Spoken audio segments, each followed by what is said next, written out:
Hallelujah, hallelujah, hallelujah. परमेश्वर की नाम की महिमा हो। एक और बार हम सभी लोग प्रभु की हजूरी में मिलने के लिए प्रभु ने मदद किया। मैं प्रभु का धन्यवाद करता हूँ। ये प्रभु का अनुग्रह है, प्रभु की दया है। कोरोना जैसे महामारी समय पर भी परमेश्वर हम सभी लोगों को प्रभु ने बचा के रखा, संभाल के रखा। प्रभु बचाता है, संभालता है, छुटकारा देता है, चंगाई देता है। वो सर्वशक्तिमान परमेश्वर हमारे साथ संग में प्रभु का मैं धन्यवाद करता हूँ।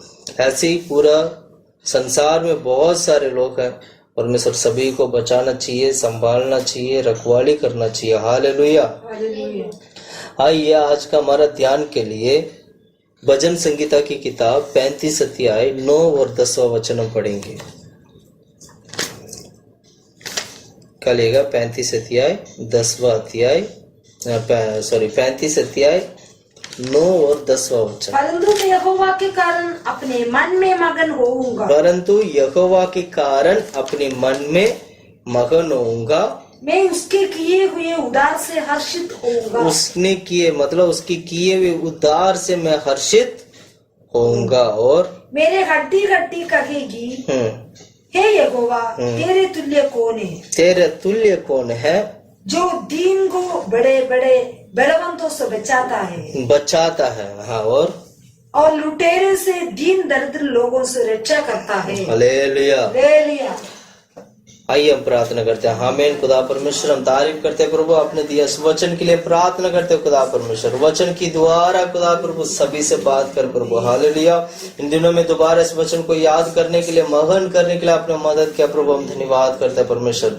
जितना भी भाई लोग बहन लोग वचन को सुनना चाहते हैं खुदा परमेश्वर, वह सभी लोग सुनने के लिए मदद कर प्रभु। हालेलुया।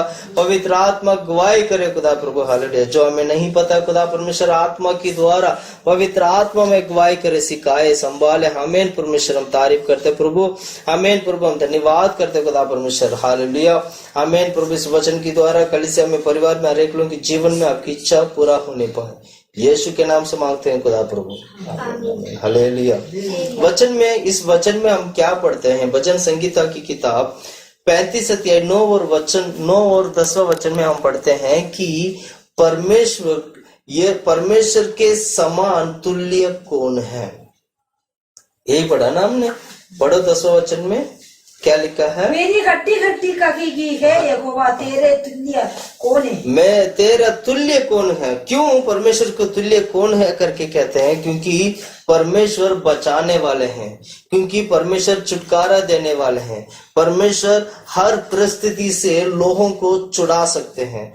परमेश्वर ऐसे सामर्थ्य परमेश्वर है, ऐसे अनोखा परमेश्वर है, ऐसे अद्भुत कार्य करने वाला परमेश्वर है। वो सृष्टि करता है, वो सृष्टि करने वाला परमेश्वर है, सभी चीजों को उत्पन्न करने वाला परमेश्वर है।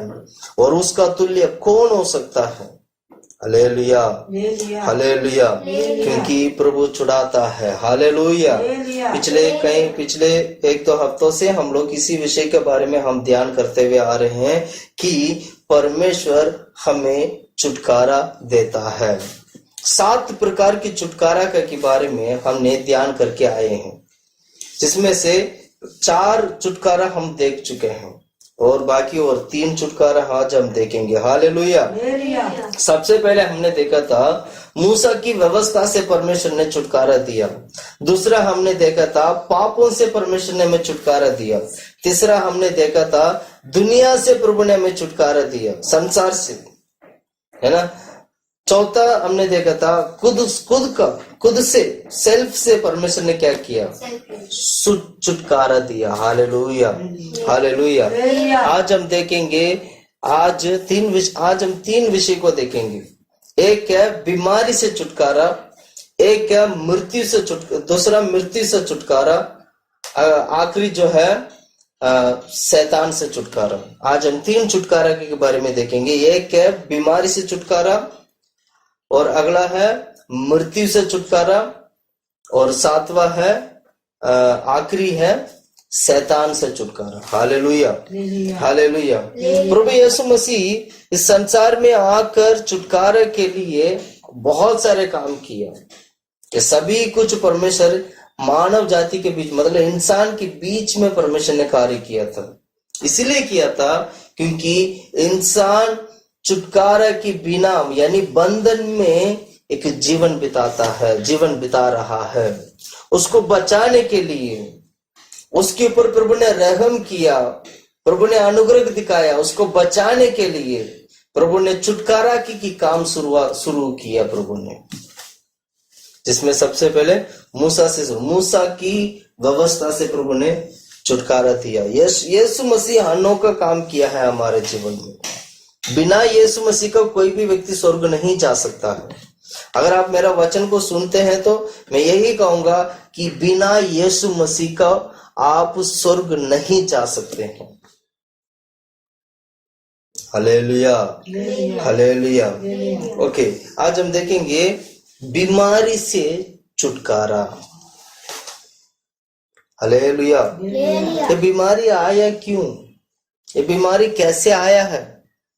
क्यों आया है बीमारी अगर मैं कहूं तो एक तरफ से बीमारी, कई प्रकार की बीमारी हमारे जीवन में आता है। एक, हम गलती करने के कारण हमें बीमारी आ सकता है। एक, हम गलती करेंगे तो शायद हमें बीमारी आ सकता है। दूसरा है, कभी कभी परमेश्वर हमें परीक्षा करते हैं। हमारे विश्वास को परखने के लिए परमेश्वर परीक्षा करते हैं। उस परीक्षा की समय पर हो सकता है हम बीमार हो जाएं। तीसरा है, शैतान की ओर से भी बीमारी आता है। मैं 3 बात बता रहा हूं। एक है हमारी खुद की गलतियों के कारण, पापों के कारण बीमारी प्रवेश होना। दूसरा है परमेश्वर की ओर से बीमारी आना। परमेश्वर की ओर से, परमेश्वर चाहते नहीं है किसी को बीमार करें। परमेश्वर हमारा विश्वास को परखने के लिए कभी कभी हमारे जीवन में परमेश्वर की ओर से भी बीमारी आ सकते हैं। हमारा विश्वास परखा जाए, हमारा परीक्षा के लिए विश्वास परखा जाने के लिए, या हम प्रभु में सिद्ध होने के लिए। तीसरा है, शैतान की ओर से बीमारियां आती हैं। तो यीशु ने क्या किया? इस बीमारी से लोगों को छुड़ाया है। परमेश्वर ने लोगों को बीमारी से छुड़ाना चाहते हैं। इसलिए यीशु मसीह को पता है इंसान पाप करता है तो उसका जीवन में जरूर बीमारी आएगी। जब तक पाप इस धरती पर रहेगा तब तक बीमारी भी रहेगा, इसमें कोई शक नहीं है। क्योंकि पाप जो है, पाप के कारण इंसान के जीवन में बीमारियां आता है। और जब तक शैतान रहेंगे, शैतान भी क्या करेगा? आखिर तक वो बीमारी लाएगी। जब तक इंसान धरती पे रहेगा तब तक परमेश्वर भी हमें आत्मिक उन्नति के लिए, हमारी परीक्षा के लिए, हमारे विश्वास की परीक्षा के लिए परमेश्वर ताड़ना करते रहेंगे। परमेश्वर ताड़ना उनको करते हैं जिनको वो प्यार करते हैं। इसलिए कभी कभी परमेश्वर की ओर से भी बीमारियां आ सकता है, ताकि हम परमेश्वर की इच्छा को समझें।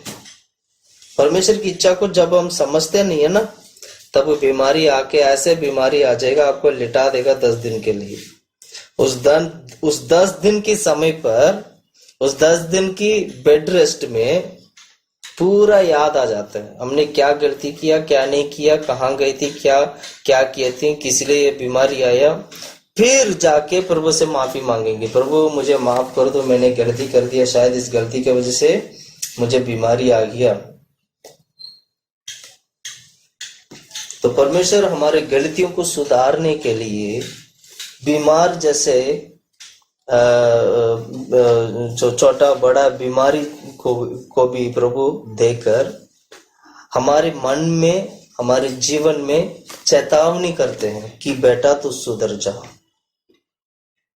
Hallelujah, hallelujah, hallelujah. तो यीशु ने क्या किया? बीमारी से छुड़ाया, और बीमारी से आज भी यीशु मसीह हमें छुड़ाते हैं। मत्ती का सुसमाचार 8वां अध्याय 17 वचन अगर आप पढ़ोगे, और यीशु वहां पर लिखा है, यीशु मसीह हमारी श्रापों के लिए, हमारी बीमारी के लिए वो क्रूस पर अपना लहू बहाया है। मत्ती का सुसमाचार 8:17। ताकि जो वचन एशिया भविष्यद्वक्ता के द्वारा एशिया की भविष्यता की द्वारा कहा गया था वो पूरी हो। उसने आप हमारी दुर्बलताओं को ले लिया, और हमारी दुर्बलताओं को प्रभु यीशु मसीह ने ले लिया है, और हमारी बीमारियों को उठा लिया, हमारी बीमारियों को उठा लिया। हालेलुया। उसकी कोड़े खाने से हम चंगाई पाते हैं। उन्होंने कोड़े खाए और हम चंगाई पाए। जैसे एशिया की किताब में लिखा है, एशिया की किताब में लिखा किया उस वचन के अनुसार यीशु मसीह ने क्या किया, हमारी सभी बीमारियों को अपनी शरीर में उठा लिया।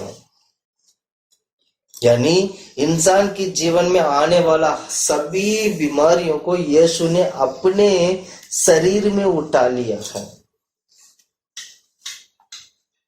यानी ये बात पक्का है, अगर आप बीमार हो तो वो बीमारी यीशु के नाम से छुटकारा हो सकता है। इसलिए होगा क्योंकि यीशु ने अपनी शरीर में उसी बीमारी को ले लिया है। अपना शरीर, अपना खुद का जो शरीर है, उस शरीर में यीशु मसीह ने पूरा मानव जाति का बीमारी को उठा लिया, चाहे कोई भी बीमारी क्यों ना हो। आजकल कोरोना बीमारी कितना फैल रही है, ये कोरोना बीमारी के लिए भी यीशु ने लहू बहाया है। कोरोना बीमारी को भी यीशु ने अपने शरीर में उठा लिया। इस धरती पे आने वाला हर एक प्रकार की बीमारियों के लिए यीशु ने कीमत चुका दिया इंसान को बचाने के लिए।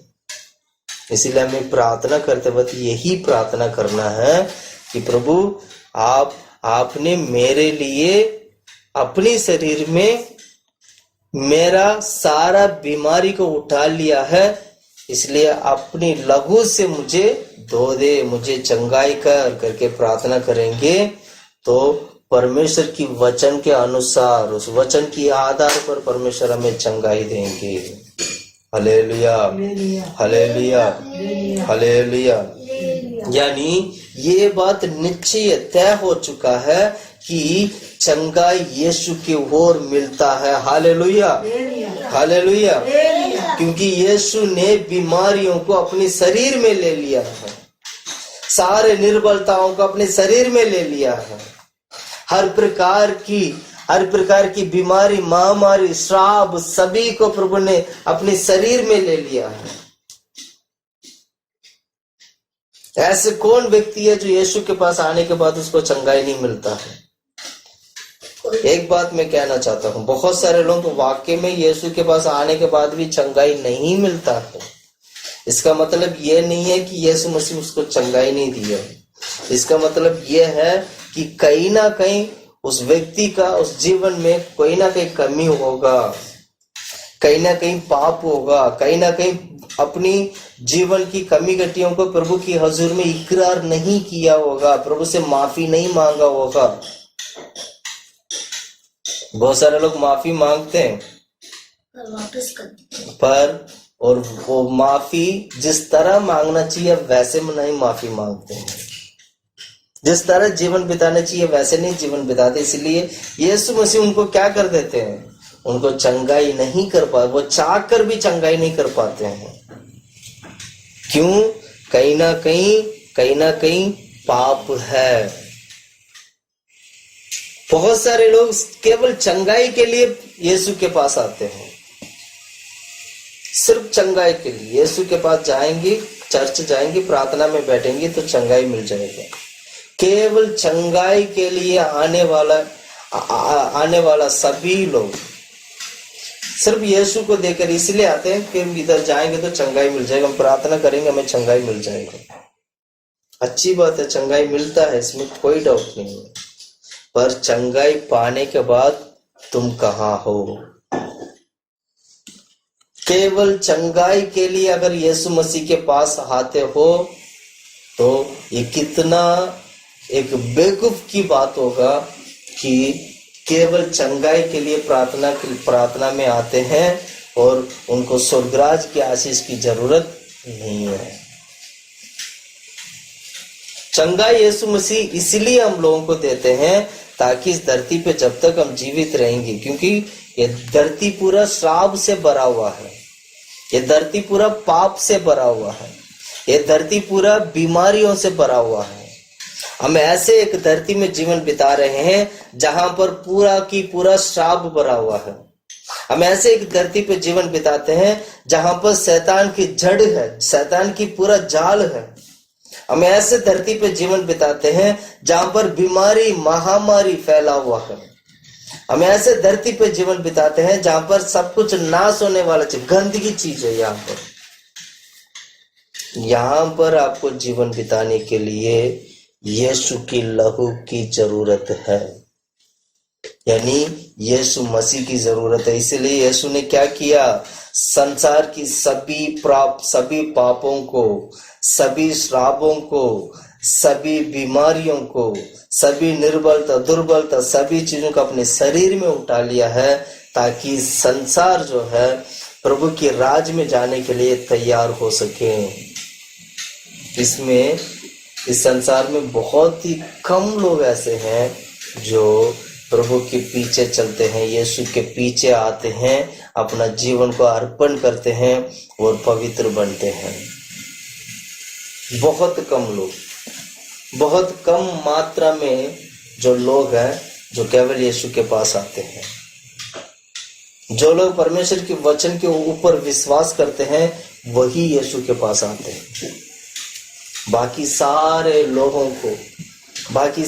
लोगों की आंखों पर शैतान ने पट्टी बांध दिया है। Hallelujah, hallelujah. इसलिए क्या करना चाहिए? हमें समझना है कि चंगाई यीशु की ओर से मिलता है। यीशु ने चंगाई के लिए अपना जीवन अर्पण कर दिया है। हालेलुया। चंगाई क्यों? चंगाई इसलिए हमारे जीवन के लिए प्रभु ने अर्पण किया, हमारे जीवन के लिए, हमारे जीवन बचने के लिए। हम मरने के लिए नहीं, हमारे जीवन बचने के लिए यीशु ने क्या किया?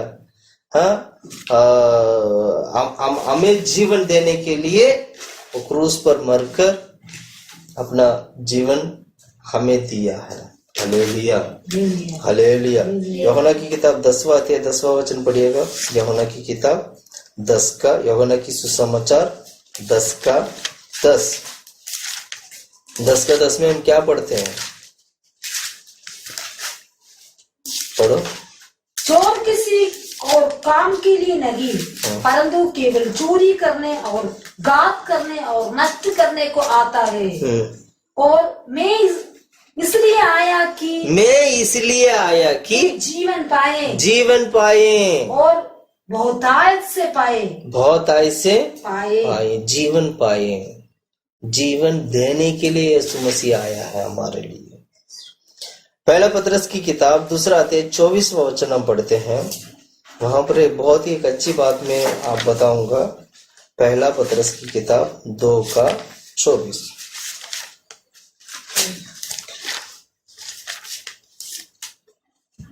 वो आप ही हमारे पापों के अपने देह पर लिए हुए। आप ही हमारे पापों के लिए अपने देह पर लिए हुए क्रूस पर चढ़ गया। हमारे सारे पापों का अपने देह पर यीशु मसीह ने लेकर क्रूस पर चढ़ गया, जिससे हम पापों के लिए मरकर धार्मिकता के लिए जीवन बिताए। पापों के लिए मरना और धार्मिकता के लिए धर्मी के लिए जीवन होने के लिए प्रभु यीशु के मार खाने से तुम चंगे हुए। उसी के मार खाने से एक मार, यीशु मसीह ने एक मार जो खाया है, एक एक मार में एक एक बीमारी चंगाई होती है।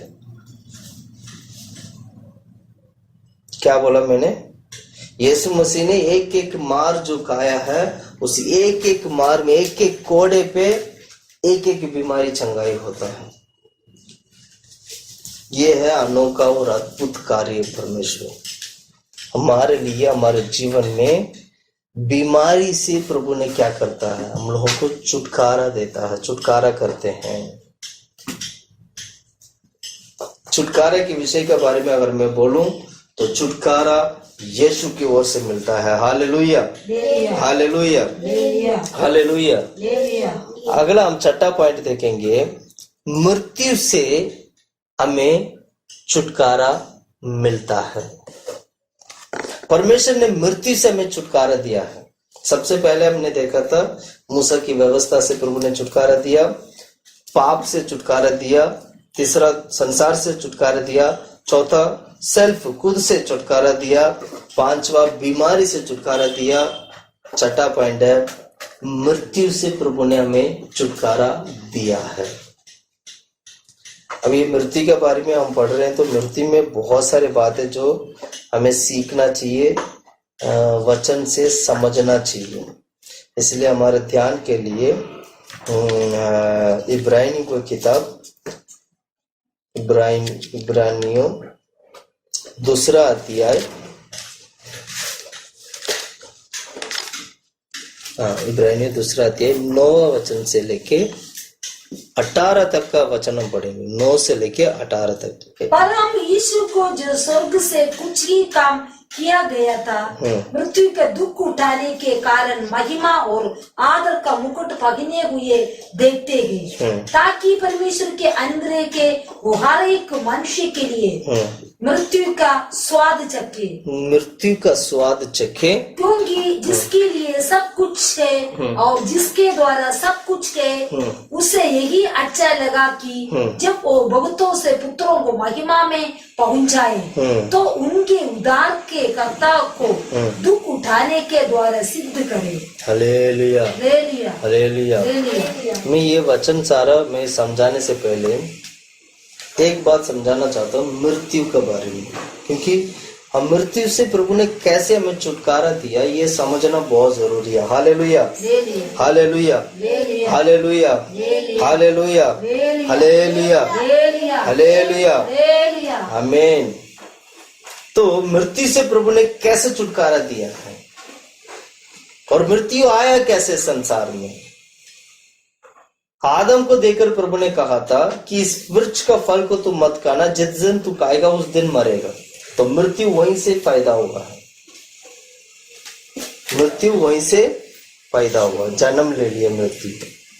मृत्यु कैसे जन्म लिया? जब आदम ने पाप किया, जब आदम ने परमेश्वर के वचन को उल्लंघन किया, वहीं से मृत्यु स्टार्ट हो गई है। प्रिय भाइयों बहनों, मैं कहना चाहता हूं वचन को उल्लंघन करने वाले व्यक्ति का जीवन में मृत्यु आता है। जैसे आदम ने वचन को उल्लंघन किया, जैसे आदम ने प्रभु परमेश्वर का वचन को उल्लंघन किया, उन्होंने कहीं भी बातों को नहीं माना, उल्लंघन किया, आज्ञा नहीं माना, तो वहीं पर मृत्यु स्टार्ट हो गया। हम आज्ञा ना मानने से हमारे जीवन में मृत्यु आता है। हम परमेश्वर की वचन को उल्लंघन करेंगे तो हमारे जीवन में मृत्यु आएगा। Hallelujah, hallelujah, hallelujah. ठीक है, अब मृत्यु आया तो कौन सा मृत्यु आया है? सबसे पहले मृत्यु को 2 भागों में बांटते हैं। एक है शरीर में मृत्यु, दूसरा है हमारे आत्मा का मृत्यु। शरीर का जो मृत्यु है, जब तक शरीर में हम रहते हैं, जब तक शरीर में प्राण होगा, तब तक शरीर में कोई मृत्यु नहीं आएगा। पुराने जमाने में लोग 500 साल, 800 साल, 700 साल, 200 साल, 300 साल, ऐसे बड़ी बड़ी लंबा आयु होता था उन लोगों का। लेकिन नया नियम में नया नियम में नहीं, धीरे धीरे धीरे धीरे वो पुराने नियम की समय पर ही वो चीज बदल गया था। इसलिए भजन संगीता लिखने वाला क्या कहते हैं, भजन संगीता लिखने वाला ज्यादा से ज्यादा 70-80 साल हम जिएंगे, ज्यादा बल होगा तो ज्यादा से ज्यादा 70-80 साल हम जिएंगे, बस उससे ज्यादा नहीं। और आज भी 80 से ज्यादा कोई जीते नहीं है, क्योंकि शरीर ऐसे हो गया है। परमेश्वर ने सृष्टि किया हुआ शरीर, सारे सृष्टि जो है, सबसे जो महत्वपूर्ण है वो इंसान है।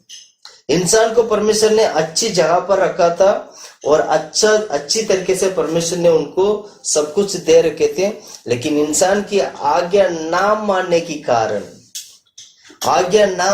कारण उसने मृत्यु को अपना जीवन में उठा लिया। अब ध्यान से सुनिएगा, जो गलती आदम ने किया है उस गलती को सुधारने के लिए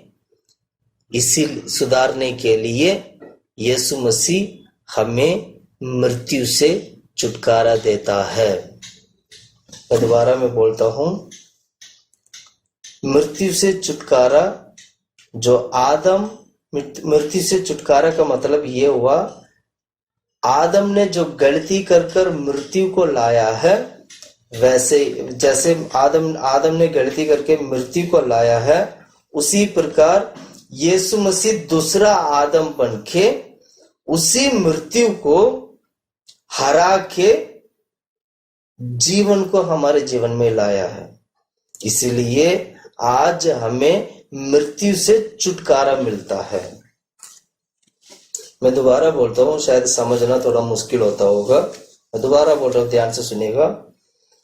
परमेश्वर ने आदम को आज्ञा दिया था कि इस फल को तो मत खाना, और आदम ने आज्ञा ना मानकर परमेश्वर की वचन को उल्लंघन करके आदम ने पाप करके जैसे मृत्यु को लाया है संसार में, वैसा ही उन लोगों को छुड़ाने के लिए, मृत्यु से छुड़ाने के लिए प्रभु यीशु मसीह ने क्या किया? प्रभु यीशु मसीह ठीक आदम की तरह किया, पर प्रभु यीशु मसीह के जीवन में, प्रभु यीशु मसीह का लाइफ में, जीवन में हमारे लिए एक अद्भुत और हमारे लिए भलाई का काम था, लेकिन आदम के जीवन में हमारे लिए कोई भलाई का काम नहीं था। दोनों में यही अंतर है। इसलिए आदम को पहला आदम बोलते हैं और यीशु मसीह को दूसरा आदम करके हम पढ़ते हैं बाइबल में। पहला आदम ने क्या किया? पहला आदम ने परमेश्वर की वचन को उल्लंघन करके, आज्ञा ना मानकर उस फल को खाने की वजह से पाप प्रवेश हुआ है। वैसे ही पाप प्रवेश होकर मृत्यु उत्पन्न हुआ है, वैसे ही ये दूसरा आदम ने परमेश्वर की वचन को मानकर, परमेश्वर की आज्ञा मानकर, यहां बिल्कुल उल्टा है। प्रभु यीशु मसीह ने परमेश्वर की वचन को मान, इसलिए यीशु मसीह के बारे में जब हम पढ़ते हैं, मैं पिता की मर्जी को पूरा किया। जो आदम ने पिता की मर्जी को पूरा नहीं किया था, वही आदम की तरह दूसरा आदम बनके पिता की मर्जी को पूरा करके यीशु ने कार्य किया है। पिता की मर्जी को करना बहुत जरूरी है। यहाँ पर पहला आदम ने पिता की मर्जी ना करने की वजह से यीशु मसीह को दूसरा आदम बनना पड़ा और पिता की मर्जी पूरा किया। जैसे पहला आदम ने परमेश्वर की वचन को उल्लंघन करके, आज्ञा ना मानकर उल्लंघन करके पाप करने के कारण मृत्यु को लाया है, वैसा ही यीशु मसीह दूसरा आदम बनके, अब यहां पर बिल्कुल डिफरेंट है। यीशु मसीह ने दूसरा आदम बनके परमेश्वर की आज्ञा मानकर, परमेश्वर की वचन को मानकर उल्लंघन नहीं किया, यीशु ने उल्लंघन नहीं किया। यहाँ पर प्रभु ने वचन को माना था, मानकर पिता की मर्जी को पूरा करने के लिए अपने आप पवित्र बनकर, पवित्र होकर, पवित्र जीवन बिताकर उसने पाप के लिए मरकर मृत्यु से जय पाया है। इसलिए आज हमें यीशु मसीह के द्वारा मृत्यु से छुटकारा मिलता है। Hallelujah, hallelujah, hallelujah. इसको बोलते हैं दूसरा आदम। दूसरा आदम हमारे जीवन में अनोखा और अद्भुत कार्य किया है, इसलिए हमें मृत्यु से जय मिलता है। हम बपतिस्मा लेने के लिए बोलते हैं लोगों को। क्यों बपतिस्मा लेने के लिए बोलते हैं? इसलिए बोलते हैं मृत्यु से जय पाने के लिए, क्योंकि बपतिस्मा लेने वाला व्यक्ति पहला पुनरुत्थान में भाग लेता है। रोमियो की किताब 6 अध्याय को अगर आप ढंग से पढ़ोगे, वहां पर यही लिखा है तुम्हारी पुनरुत्थान कैसे होगा, तुम कैसे जीवित होगे, तुम कैसे पुनरुत्थान पाओगे। जैसे यीशु ने मरकर जी उठा है, वैसे ही तुम्हारे जीवन में भी मरकर तुम्हें जी उठना है। यीशु मसीह धरती पे आकर शरीर पर अपना सारे पापों को उठाकर क्रूस पर मर गया और अपना जीवन दिया, तीसरा दिन जी उठा। वैसे ही हम लोग भी सारे पापों के लिए मरना है। यीशु ने पूरा धरती के पापों के लिए मरा था, लेकिन यहाँ पर हम अपनी पापों के लिए मरना है। यही अंतर है दोनों में। ध्यान में दोबारा बता रहा हूं, आप ध्यान से सुनिएगा इसको। यीशु ने मानव जाति का सभी पापों के लिए, श्रापों के लिए, सभी चीजों के लिए एक बार मरकर तीसरा दिन जी उठा। वैसे ही हम भी अपना क्रूस उठाकर पानी की बपतिस्मा की द्वारा हमारी पापों के लिए मरना है।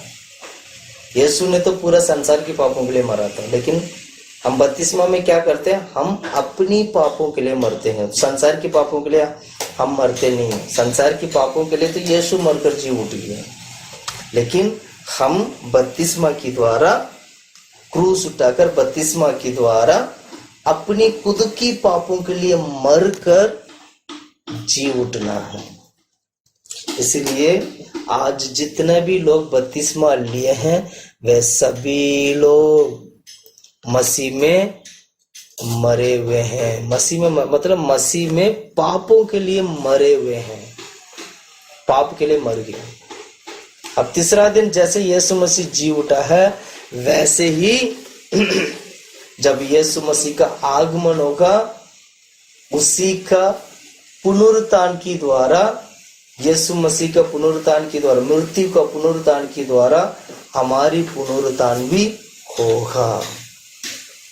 इसको बोलते हैं मृत्यु से छुटकारा।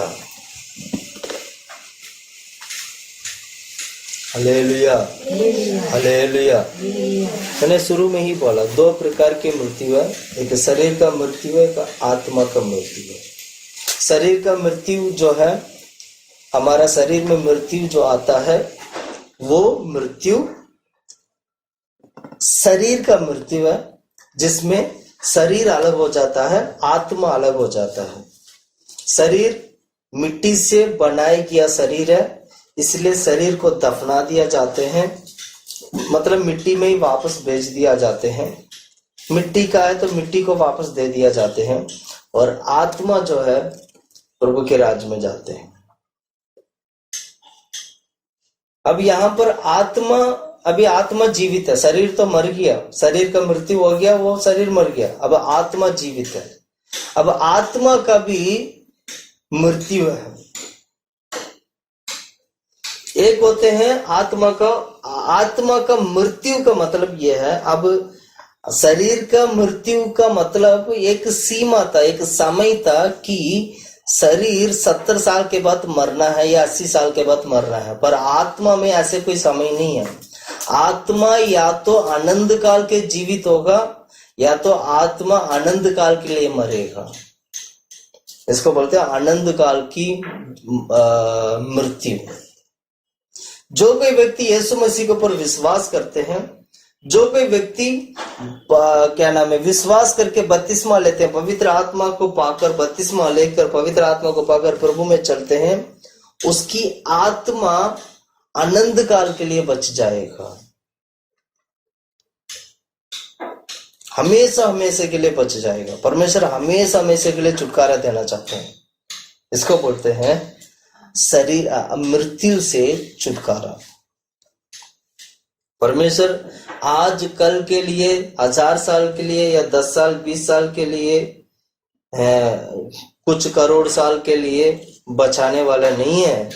परमेश्वर चाहते हैं मैं हमेशा सदा बचाने वाला वो हमारे लिए बनना चाहते हैं। इसलिए क्या करना चाहिए? प्रभु के हजूर में अर्पण करना है। अब इस वचन को अपने जितना भी मैंने मृत्यु के बारे में बोला, अब इन सभी बातों को अपने ध्यान में रखकर अब हम ये वचन पढ़ते हैं। इब्रानियों की किताब 2 अध्याय 9 वचन से पढ़ेंगे। पर हम यीशु को जो स्वर्ग से कुछ ही कम किया गया था, मृत्यु का दुख उठाने के कारण महिमा और आदर का मुकुट पहने हुए देखते गए। मृत्यु का पढ़ो उस वचन को। मृत्यु का दुख उठाने के कारण, मृत्यु का दुख उठाने के कारण। एक मिनट, मृत्यु का दुख मतलब क्या? क्रूस का दुख है। यीशु ने क्रूस पर जो मारा गया था उसका दुख उठाने के कारण महिमा और आदर का मुकुट पहने हुए। हाँ, महिमा और आदर का मुकुट पहने हुए देखते हैं। और ताकि परमेश्वर के अनुग्रह से वो हर एक मनुष्य के लिए मृत्यु का स्वाद चखे। हाँ, हर एक मनुष्य के लिए मृत्यु का स्वाद चखे। इसका मतलब हर एक व्यक्ति का पापों के लिए, बीमारी के लिए यीशु मसीह ने मृत्यु का स्वाद चखा था।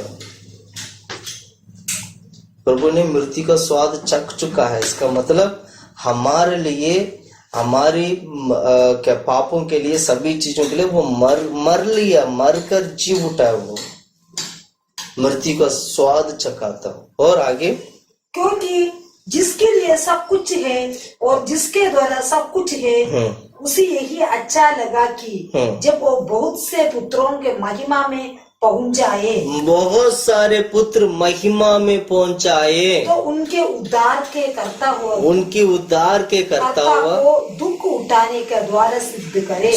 दुख उठाने के द्वारा बहुत सारे लोग महिमा में पहुंचने वाले हैं। उन लोगों को सिद्ध में ले जाने के लिए दुख के द्वारा प्रभु ने कार्य किया है। पता नहीं कितने लोगों को समझ में आ रहा है, मुझे नहीं मालूम। दोबारा मैं बताता हूँ। यीशु मसीह की दुख उठाने के कारण बहुत सारे लोग प्रभु की महिमा को पाते हैं। ऐसे बोलूंगा तो शायद आपको समझ में आ जाएगा। यीशु मसीह का क्लेश दुख उठाने के कारण बहुत सारे लोग महिमा में पहुंचते हैं, वे सिद्ध हो जाते हैं। इसीलिए वो दुख उठाया ताकि हम सिद्ध बने, हम महिमा में पहुंचे। महिमा में पहुंचे, महिमा मतलब जब एक मृत्यु आता है, जब एक पवित्र संत का जब मृत्यु होती है तो हम उसको क्या कहते हैं? वो मर गया करके हम नहीं कहते, उसका प्राण चला गया करके हम नहीं कहते। हम क्या कहते हैं? वो महिमा में प्रवेश हो गया। इसीलिए हम महिमा में प्रवेश हो गया करके कहते हैं, क्योंकि हम महिमा में प्रवेश होने के लिए यीशु मसीह क्रूस पर दुख उठाया। महिमा में प्रवेश वही करता है जो व्यक्ति यीशु मसीह का दुख को चखता है और वो सिद्ध हो जाता है। महिमा में प्रवेश होने वाला व्यक्ति सिद्ध भी होता है। सिद्ध होने वालों को हम कहते हैं वे महिमा में प्रवेश हो गए हैं।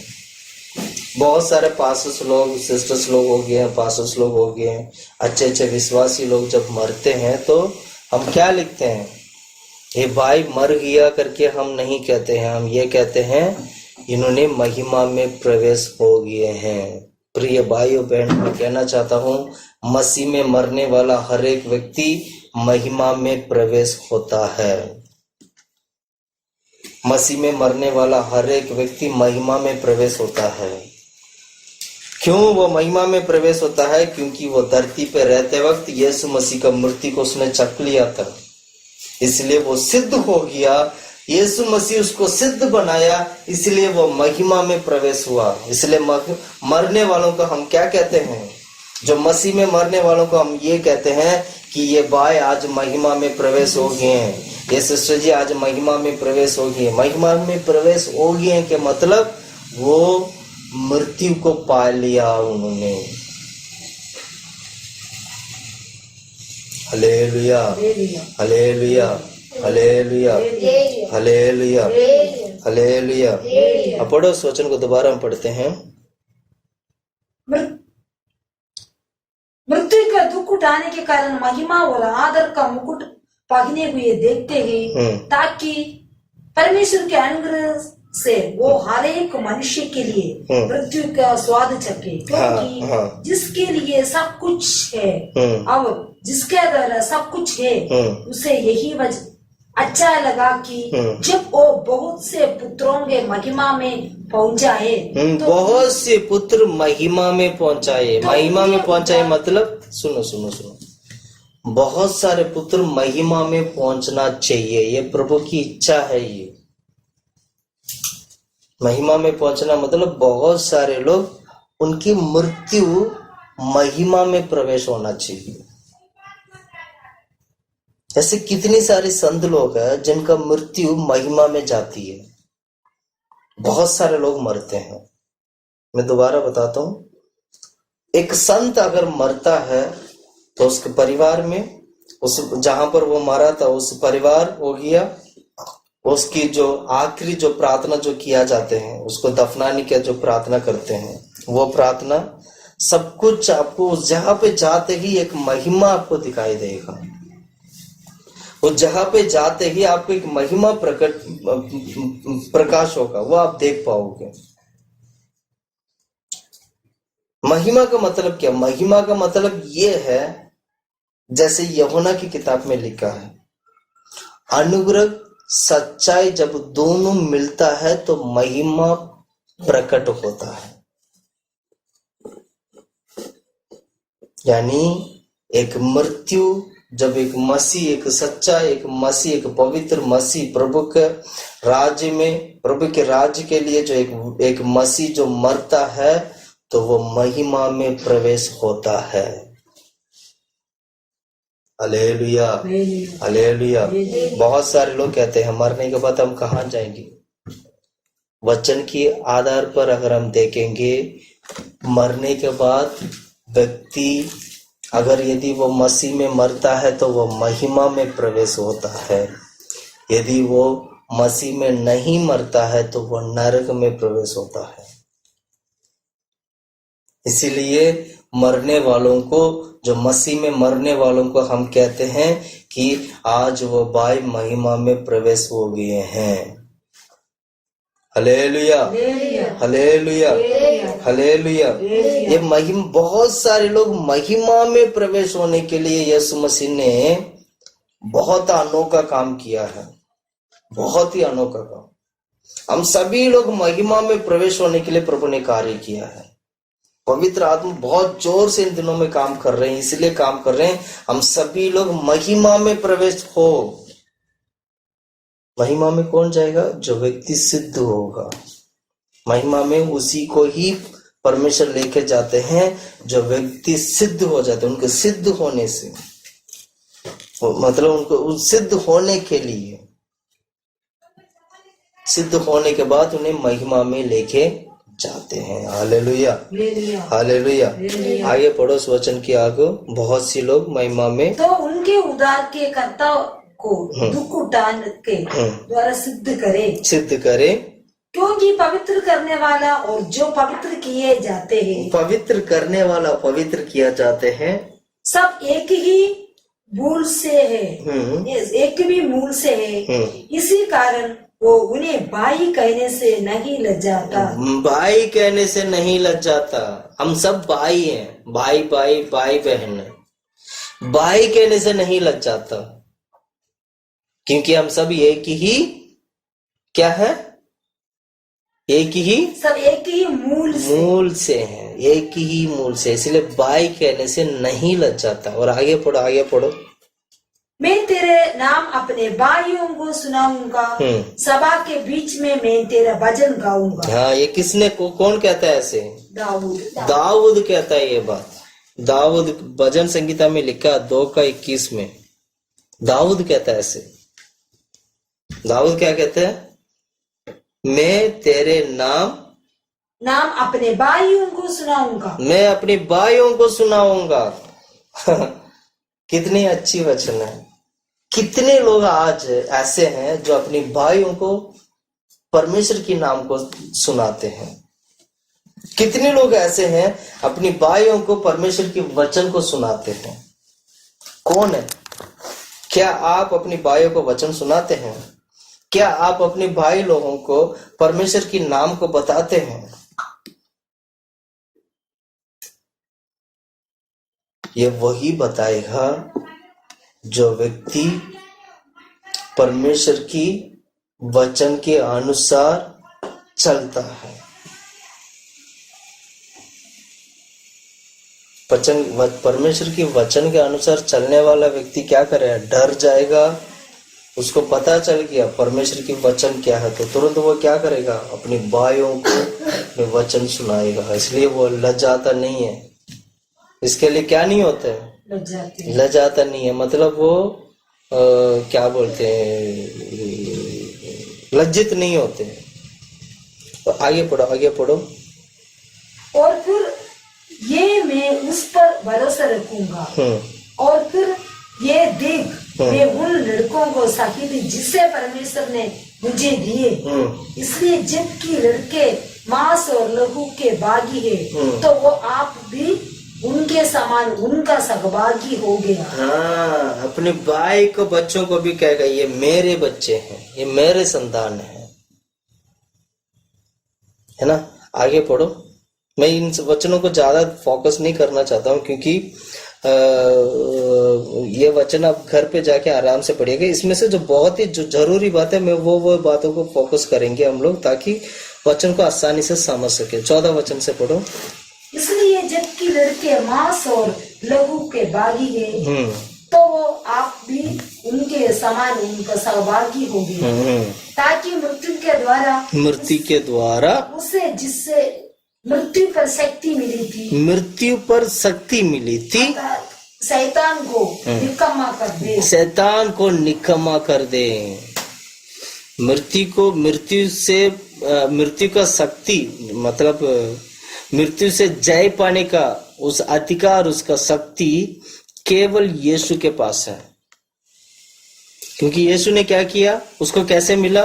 वो पवित्र जीवन बिताया, पिता की इच्छा को पूरा किया, पिता की इच्छा को पूरा किया। मृत्यु से जय पाने की शक्ति पिता की ओर से यीशु मसीह को मिला था। इसलिए यीशु मसीह पवित्र है और पिता की इच्छा को पूरा किया यीशु मसीह ने, और शैतान को हराया। शैतान को हराया मतलब मृत्यु को हराया। मृत्यु को हराना है, और यीशु मसीह ने वह काम पूरा किया। आज हम मृत्यु से पूरी तरीके से मुक्त हैं हम लोग।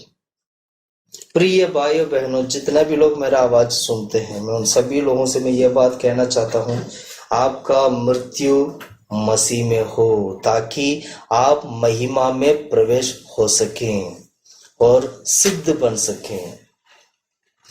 प्रिय भाइयों बहनों, में एक और बात मैं कहना चाहता हूँ, यीशु मसीह ने जो दुख उठाया है वो इसलिए है आपको महिमा में ले जाने के लिए, आपको सिद्ध बनाने के लिए। इसलिए यीशु मसीह ने क्या किया?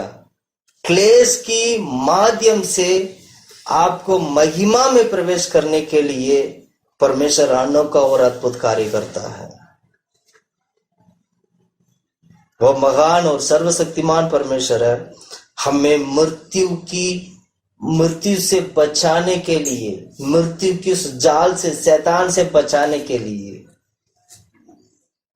मृत्यु से अगर बचना है, मृत्यु से अगर एक व्यक्ति बचेगा तो समझ लेना वो सीधा महिमा में प्रवेश होगा। Hallelujah, hallelujah. महिमा में प्रवेश होने के लिए, महिमा में जाने के लिए परमेश्वर हमारे जीवन में बहुत ही अनोखा काम करता है। उस परमेश्वर ने क्या किया? शैतान को हराया, मृत्यु को हरा दिया। आगे पढ़ो।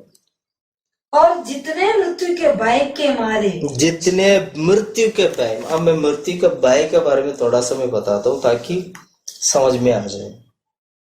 जितने भी लोग आज इस संसार में हैं, सभी लोगों की मन में एक भय है, वो है मृत्यु का भय। ये भय इसलिए उनके मन में है क्योंकि लोगों को ये नहीं पता है कि मृत्यु के बाद क्या होगा। जब एक व्यक्ति को पता नहीं होता ना, तभी वो डरता है। मृत्यु के बारे में क्या होगा, उसके बाद क्या होगा, इस सवाल का जवाब जितने लोगों को पता नहीं है वही डरेंगे। और बहुत सारे लोग चाहते भी है, जिनको पता है वो लोग, ऐसे भी लोग हैं वो चाहते नहीं है कि हमारा मृत्यु हो जाए। वो तो यही चाहते हैं कि इसी संसार में हम और जिए। मैं मसीह लोगों को देखकर मैं ये बात कहना चाहता हूँ, जितना भी मसीह लोग हैं मैं उनको देखकर ये बात कहना चाहता हूँ, अगर आप मृत्यु के बारे में जानते हो तो डरने की आवश्यकता नहीं है। अगर आप मृत्यु के बारे में जानते, यीशु मसीह को आपने अपने जीवन में सच्चे मन से दिल से अगर ले लिया है, तो मैं कहना चाहता हूँ आपका मृत्यु नहीं है, उसको महिमा कहलाया जाएगा। क्योंकि वचन के अनुसार मरने वाला व्यक्ति, उसका मृत्यु नहीं होता है, उसका महिमा होता है। इसलिए जो मरने के बाद का जीवन को जो समझता है वो महिमा में प्रवेश होता है। Hallelujah, hallelujah. ये मृत्यु का डर जो है बेसिकली एक इविल स्पिरिट। मृत्यु का डर का मतलब एक दुष्ट आत्मा है जो मृत्यु का डर को पैदा करती है। जब ये दुष्ट आत्मा ये मृत्यु का डर को जब हमारे जीवन में जब लेके आता, जब ये दुष्ट आत्मा किसी भी व्यक्ति का जीवन में ये मृत्यु का भय की आत्मा जब उसका अंदर काम करने लगेगा, तो ऑटोमेटिकली वो बंदा मरने के लिए सौंप देगा। क्योंकि ये इसको बोलते हैं मृत्यु के आत्मा। परमेश्वर मैं एक बात में कहना चाहता हूं, यीशु मसीह मृत्यु की आत्मा से मृत्यु को जय पाया था। प्रभु यीशु मसीह के साथ एक बहुत बड़ा एक लड़ाई था, जो मृत्यु की आत्मा, एक तरफ मृत्यु की आत्मा है, एक तरफ यीशु मसीह है। अगर मैं सीधी बात में बोलूं, एक तरफ शैतान है तो एक तरफ यीशु मसीह है। शैतान से लड़कर मृत्यु को जय पाया है। इसका मतलब उस मृत्यु की दुष्ट आत्मा से लड़कर यीशु मसीह ने मृत्यु से जय पाया है। इसलिए आखिरी समय पर हॉस्पिटल में जाइएगा, अंतिम दिनों में जो मरने का समय आता है, तब ये शैतान बहुत कार्य करता है। इवन मसीह लोगों का जीवन में भी और अन्य जाति लोगों के जीवन में भी मृत्यु का समय पर जो लोग मृत्यु का समय पर जो लोग जीवन बिताते हैं, मृत्यु का समय पर जब मृत्यु का जब समय आ जाता है, तब एक लड़ाई होती है। मृत्यु का समय पर हमेशा एक लड़ाई होता है। तब शैतान पूरा जोर लगाएगा, क्योंकि उसको पता भी 1-2 मिनट में ये मरने वाला है। पूरा जोर लगाएगा किस लिए जोर लगाएगा? ताकि मरने वाला व्यक्ति यीशु मसीह को क्या कहते हैं, दोषी ठहराए, यीशु मसीह को क्या कहते हैं, छोड़कर उस विश्वास को छोड़ दे और शैतान की ओर विश्वास करने के लिए, वो शैतान काम करने के लिए, वो शैतान मूर्ति के पास ले जाने के लिए वो शैतान बहुत काम करेगा। उस वक्त अगर वो व्यक्ति का जीवन में पवित्रता ही है, मरने वाला व्यक्ति का जीवन में पवित्रता ही है, मरने वाला व्यक्ति के जीवन में विश्वास है, यीशु मसीह के ऊपर विश्वास है, मरने वाला व्यक्ति का जीवन एक धार्मिकता की जीवन अगर रहा हो, मरने वाला व्यक्ति का जीवन एक बपतिस्मा पाया हुआ व्यक्ति हो, मरने वाला व्यक्ति का जीवन एक यीशु मसीह का लहू और मांस की भागीदार हुआ हो, तो समझ लीजिएगा उसकी आत्मा के लिए पवित्र आत्मा लड़ेगा।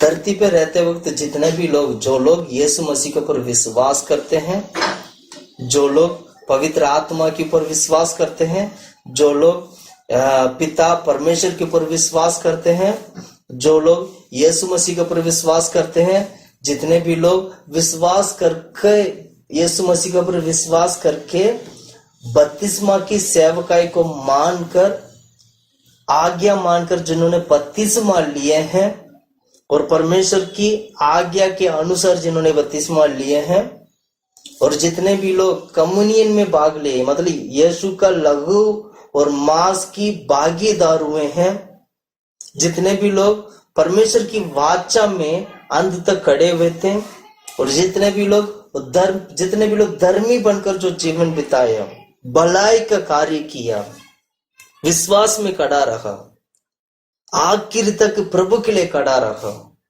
ऐसे लोगों के लिए पवित्र आत्मा अंतिम समय पर, मृत्यु का समय पर उस शैतान से लड़ेगा।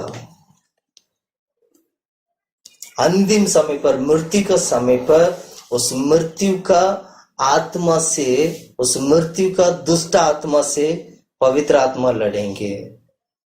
इसलिए मैं कहता हूं, इसलिए वचन हम लोगों को सिखाती है, जब तक हम जीवित हैं तभी ही हम लोगों को एक अच्छा पवित्र जीवन बिताना चाहिए।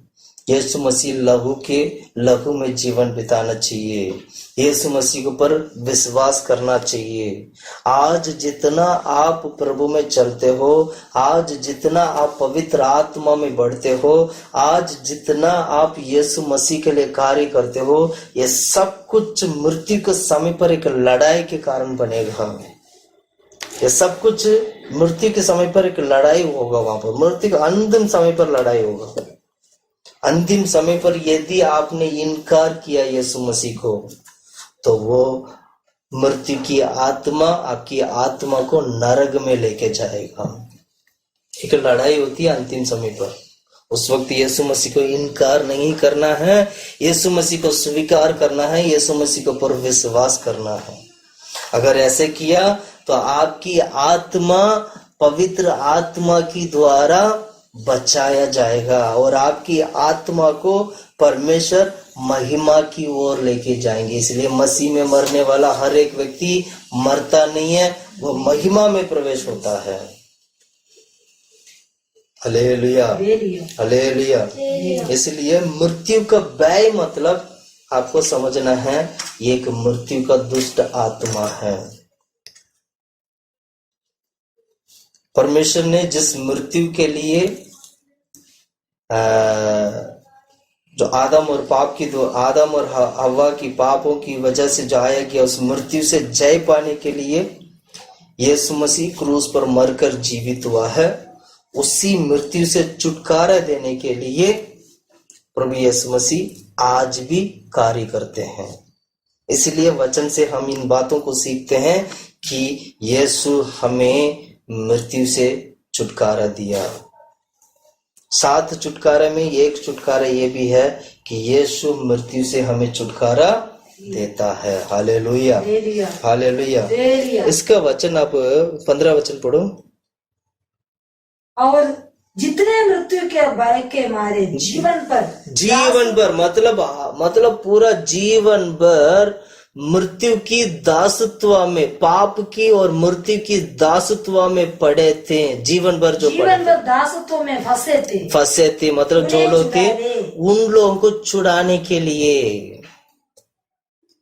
वचन में सिखाती है प्रभु यीशु मसीह, जो जीवन भर मृत्यु की दासत्व में पड़ने वाला व्यक्ति को छुड़ाने के लिए यीशु ने लहू बहाया है।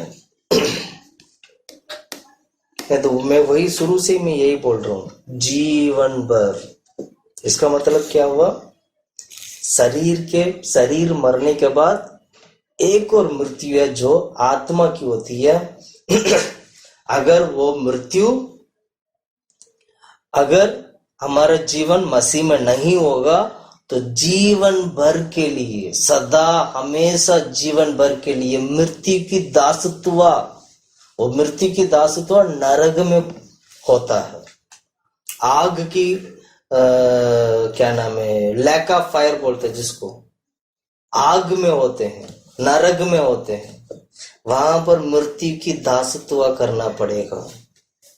मैं नरक के बारे में बोलूंगा तो एक ही बात में बोलूंगा, एक ही बात में नरक को समझा दूंगा, वो ये है, what is the meaning of, क्या बोलते हैं हेल तो है, हेल के अलावा एक और बात भी बोलते हैं, लैक ऑफ फायर को इंग्लिश में क्या बोलते हैं? हिंदी में आग की कुंड ऐसे करके बोलते कुछ है ना, आग की कुंड में डाला जाएगा। What is the meaning of lack of fire? मतलब आग की कुंड या मतलब नरक रख सकते हो, नरक भी बोल सकते हो। What is the meaning of hell रख लेते हैं। नरक का मतलब या आग की कुंड का मतलब ये है मृत्यु की दासत्व, एक ही शब्द।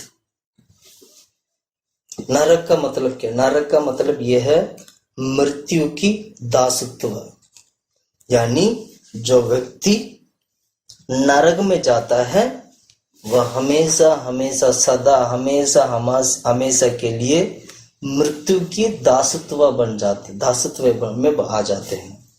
मतलब नरक में जाके मृत्यु की दासत्व करना पड़ेगा, उसका मृत्यु का सेवा करना पड़ेगा। कहूं तो मैं ऐसे भी हम बोल सकते हैं, मृत्यु की सेवा करना। प्रिय भाइयों बहनों, इस मृत्यु की दासत्व में से आनंद काल की मृत्यु की दासत्व में से छुड़ाने के लिए यीशु मसीह हमारे बीच में कार्य करता है। इसको बोलते हैं यीशु मसीह।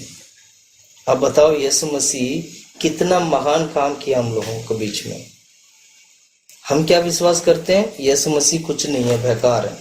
बहुत सारे लोग ऐसे बिल्कुल साधारण समझते हैं यीशु मसीह को, और भगवानों की तरह यीशु मसीह भी एक भगवान है करके समझते हैं।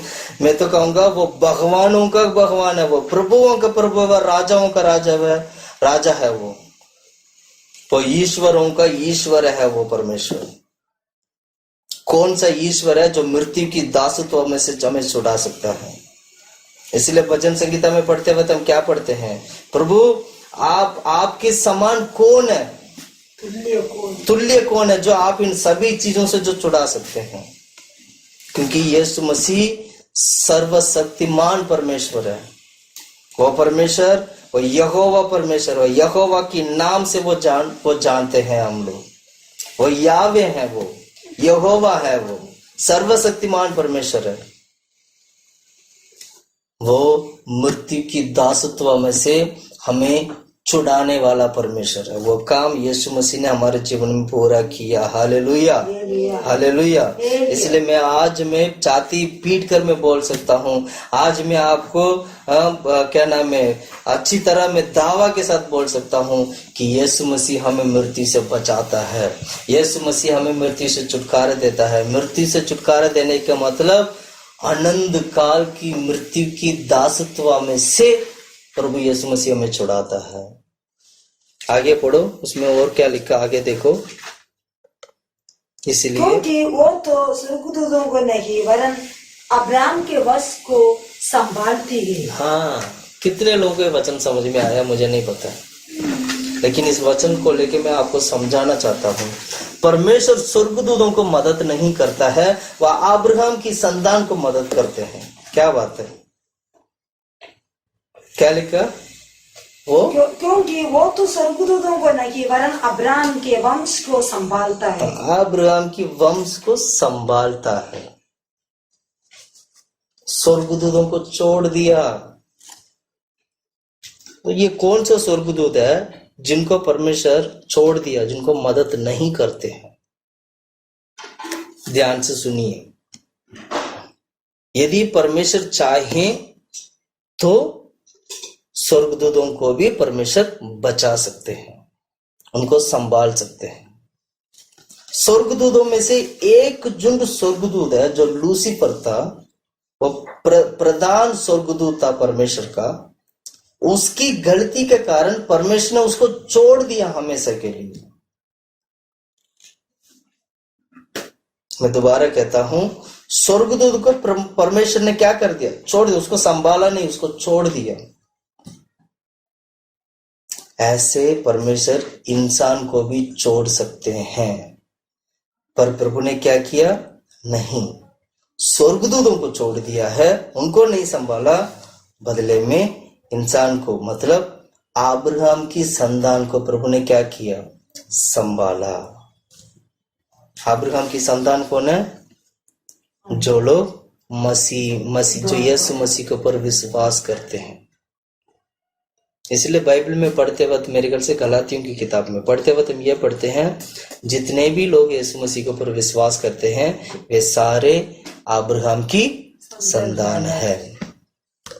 प्रिय भाइयों बहनों, परमेश्वर स्वर्गदूतों से भी बढ़कर अब्राहम की संतान को प्यार करते हैं। Hallelujah, hallelujah. आज अपने आप को परख के देखिएगा, क्या हम वाकई में प्रभु यीशु मसीह के ऊपर विश्वास करके हम अब्राहम की संतान बने हैं आज? अगर नहीं है, अभी से प्लान करिए, अभी से प्रभु के हाथ में अर्पण करिए, अभी से प्रभु के हाथ में अर्पण करके प्रभु से कहिए कि प्रभु मैं आज से मैं अब्राहम की संतान हूं करके कहिए। क्योंकि परमेश्वर स्वर्गदूतों को नहीं, अब्राहम की संतान को प्रभु संभालता है। Hallelujah, hallelujah. उसी वचन में और नीचे में और भी बात पढ़ते हैं, पढ़िए। इस कारण उसको चाहिए था कि सब बातों में अपने भाइयों के समान बने, जिससे वो उन बातों में जो परमेश्वर के संबंध रखती है एक दयालु और विश्वास योग्य महायाजक बने, ताकि लोगों को पापों के लिए प्रायश्चित करे, ताकि लोगों की पापों के लिए प्रायश्चित करे। और क्योंकि अब उसने परीक्षा की दशा में दुख उठाकर तो वो उनकी भी सहायता कर सकता है। हाँ, जिनकी परीक्षा होती है। परीक्षा की दशा में यीशु ने दुख उठाया था, तो परमेश्वर उनका भी सहायता कर सकता है जो परीक्षा में है। हर एंगल में, हर मोड़ पे, हर जगह पे यीशु मसीह मदद करने के लिए तैयार है। इस वचन से मुझे ये बात इतना अच्छी तरह समझ में आ गया कि परमेश्वर हर एंगल पर, हर मोड़ पर, हर दिशा में, हर जगह में, चाहे हम जंगल में, चाहे नरक में, कहीं पे भी हो, कहीं पे भी परमेश्वर निकाल कर हमें छुड़ा सकता है। ये वो परमेश्वर है। इसलिए आप अपनी स्थिति को मत देखना, आप कहां पर होकर के मत देखना, अब कितना गरीब है करके मत देखना, या कितना अमीर है करके मत देखना, कितना गंदा है करके मत देखना, मैं बहुत बड़ा पापी हूं करके अगर आप अपने आप को मानते हो, मैं तो कहता हूं तो भी उसको भी छोड़ दो, वो कुछ भी नहीं है। वहां से भी प्रभु आपको उठा सकता है। पापियों का पाप, महापापी भी अगर तू बन भी जाएगा ना, उस महापापी को जहां पर भी परमेश्वर आपको उठाकर प्रभु की महिमा की ओर लेके जा सकता है। ये है परमेश्वर यीशु मसीह का कार्य। Hallelujah, hallelujah, hallelujah. पहला कुरिन्थियों की किताब 15 अध्याय पहला कोरिन्थियों की किताब 15 अध्याय 35वां वचन से लेके 35 से लेके 54 54 तक का 35 से लेके 54 तक का वचन आप घर पे अच्छी तरह पढ़ना है। इस वचन को, इस वचन में कितनी अच्छी बात लिखा गया, मैं पढ़ना भी चाहता हूँ, हम पढ़ेंगे। 35वां वचन से हम पढ़ते हैं।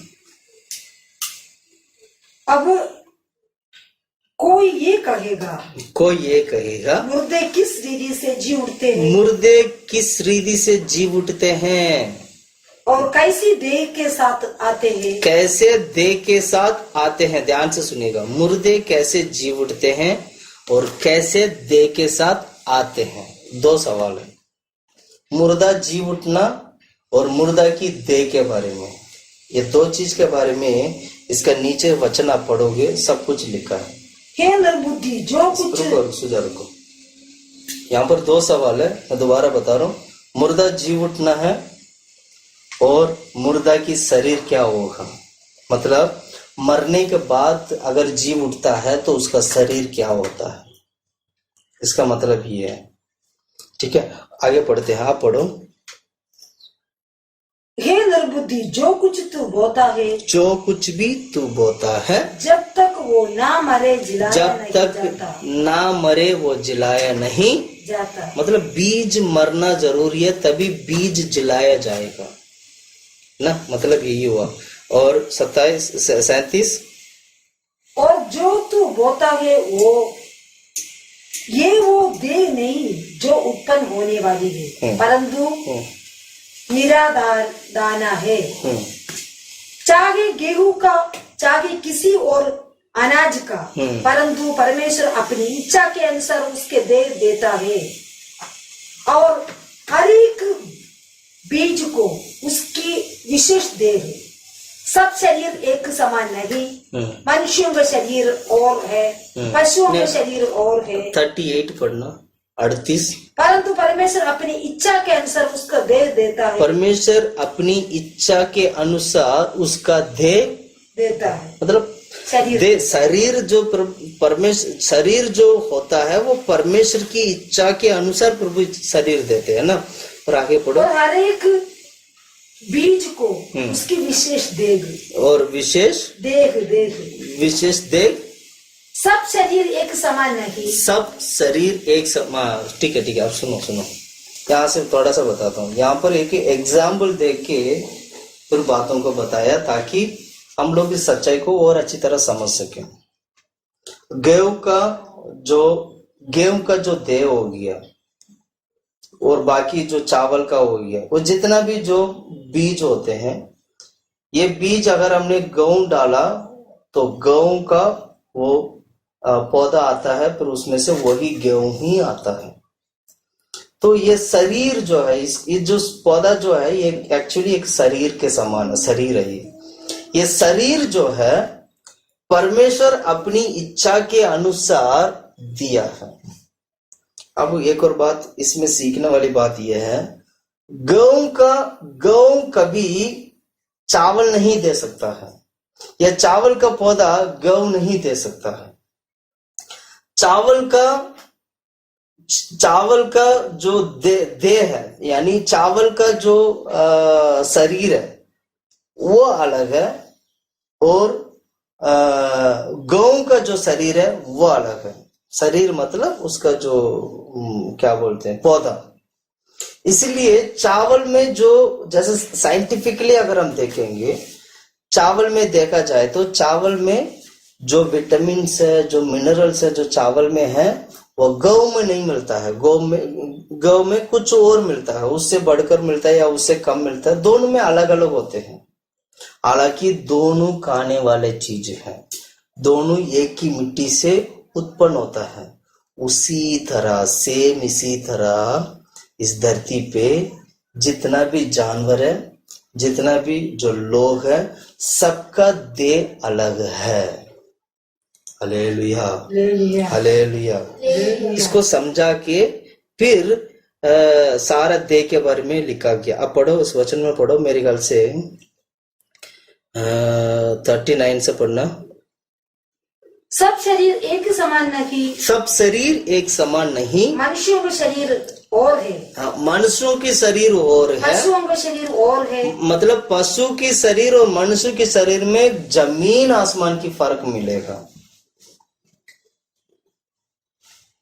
मनुष्य की शरीर और पशु की शरीर में जमीन आसमान की फर्क। इसको फर्क कैसे पता करते हैं? खून से। उस खून का डीएनए वीएनए ये सारा चेक करते हैं, फिर इंसान की डीएनए वीएनए चेक करते हैं, दोनों मैच नहीं होगा। किसी भी जानवर का शरीर या खून इंसान की शरीर के साथ मैच नहीं होता है, क्योंकि परमेश्वर ने सृष्टि किया है दोनों को अलग अलग, दोनों को अलग अलग शरीर देकर प्रभु ने सृष्टि किया है। इसलिए ये दोनों कभी एक नहीं हो सकते हैं। साइंटिस्ट तो कहता है कि बंदर की जो खून है वो इंसान की खून के साथ मिलता है करके। नहीं, ऐसा नहीं है, मिलता नहीं है। बंदर का शरीर अलग है, इंसान की शरीर अलग है टोटली। अगर मिलता है तो ज्यादा से ज्यादा 1% मिलता होगा, इससे ज्यादा नहीं, 1 या 2%, दैट्स इट। इससे ज्यादा नहीं होगा मिलता। अगर बंदर और इंसान एक होता तो बंदर की शरीर और इंसान की शरीर बिल्कुल सेम मिलना चाहिए। क्यों नहीं होता? क्योंकि परमेश्वर ने सृष्टि किया ऐसे। अगर हम इस तरह बोलते हैं कि बंदर और इंसान एक है, तो समझ लीजिएगा हम परमेश्वर की सृष्टि को उल्लंघन कर रहे हैं। हम परमेश्वर की सृष्टि को मान नहीं रहे हैं। हम परमेश्वर की सृष्टि के खिलाफ हम खड़े होते हैं। किसी भी जानवर का शरीर और इंसान की शरीर एक नहीं है। Hallelujah, hallelujah. और आगे पढ़ो। मनुष्यों का शरीर और है, पशुओं का शरीर और है। हाँ, दोनों अलग अलग है। पक्षियों का शरीर और है, मछलियों का शरीर और है। पक्षियों का शरीर और है। अब देखना, पशु की शरीर और है, पक्षियों की शरीर और है, मनुष्य की शरीर और है, और मछलियों के शरीर मतलब पानी में जीव, पानी में रहने वाला जो क्या नाम है, मछलियों की शरीर कुछ और है, और पशुओं की शरीर कुछ और है, और उड़ने वाला पक्षियों की शरीर कुछ और है। लेकिन हम क्या गिनती करते हैं? जानवर की नाम से सारे शरीर एक करके मानते हैं। बाइबल साइंटिफिकली, बाइबल देखो कैसे प्रूव करती है कि पक्षियों की शरीर बिल्कुल डिफरेंट है। पक्षियों की शरीर मछलियों की शरीर के साथ या पशु की शरीर के साथ या मानव जाति के शरीर के साथ मिलता नहीं है। और ऐसे ही पशु का जो शरीर है वो ना ही मछली के शरीर, ना ही पक्षियों की शरीर, ना ही इंसान की शरीर में मिलता है। इन सब में आपस में किसी का कोई लेना देना नहीं है। हालांकि दिखने में सब एक जैसा लगेगा, लेकिन परमेश्वर ने सब में फर्क रखा है। और आगे पढ़ो। स्वर्गीय देह है और पार्थिव देह भी है। सोचा, 1 मिनट रुको, 39 से पढ़ो। सब शरीर एक समान नहीं, मनुष्यों के शरीर और है, पशुओं के शरीर और है, पक्षियों के शरीर और है, मछलियों के शरीर और है। स्वर्गीय देह है और पार्थिव देह भी है, परंतु स्वर्गीय देहों का तेज और है, और पार्थिव का और सूर्य का तेज और है, चांद का तेज और है, और तारा गणों का तेज और है, क्योंकि एक तारे से दूसरे तारे के तेज में अंतर है। एक तारों में से दूसरे तारों की अंतर भी है। Hallelujah, hallelujah. मैं क्या कहना चाह रहा था कि मृत्यु से परमेश्वर ने हमें छुड़ाया है। मैं इस विषय के बारे में पूरा इतना कुछ बता नहीं पाऊंगा, इसलिए मैं अगले हफ्ते भी हम इस विषय को दोबारा ध्यान करेंगे ताकि और हम ज्यादा से ज्यादा सीख सकें। लेकिन आज मैं इस चीज को मैं यहीं पर समाप्त करूंगा ताकि अगले हफ्ते इसी मृत्यु से हम दोबारा हम बैठते हैं ताकि और अच्छी तरह इसको सीखें। समय कम होने के कारण मैं यहीं पर इसको समाप्त करना चाहता हूँ। एक बात अच्छी तरह सीख लीजिएगा, एक बात अच्छी तरह समझ लीजिएगा कि परमेश्वर की वचन सच्चा है, परमेश्वर की वचन झूठा नहीं है। दूसरी बात, परमेश्वर यीशु मसीह हमारे लिए मृत्यु से जय पाया है। वो जय पाकर हमें मृत्यु की दासत्व से प्रभु ने हमें छुड़ाया है। हाँ, वचन में लिखा है, इस वचन को और अच्छी तरह अगर हम ध्यान करेंगे, वचन में बिल्कुल क्लियरली लिखा है परमेश्वर हमें मृत्यु से जय पाने के लिए मदद करता है। Hallelujah, hallelujah, hallelujah. आज हम तीसरा पॉइंट नहीं देख पाया, लेकिन अगले हफ्ते हम ये छठा पॉइंट दोबारा देखेंगे और सातवां पॉइंट भी हम देखेंगे। हालेलुया।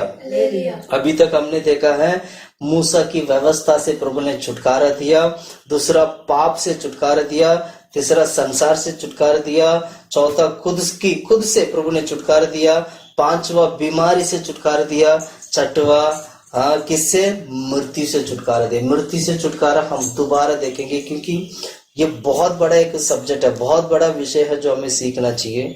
इसलिए मैं जल्दी से जल्दी इसको समाप्त नहीं करूंगा।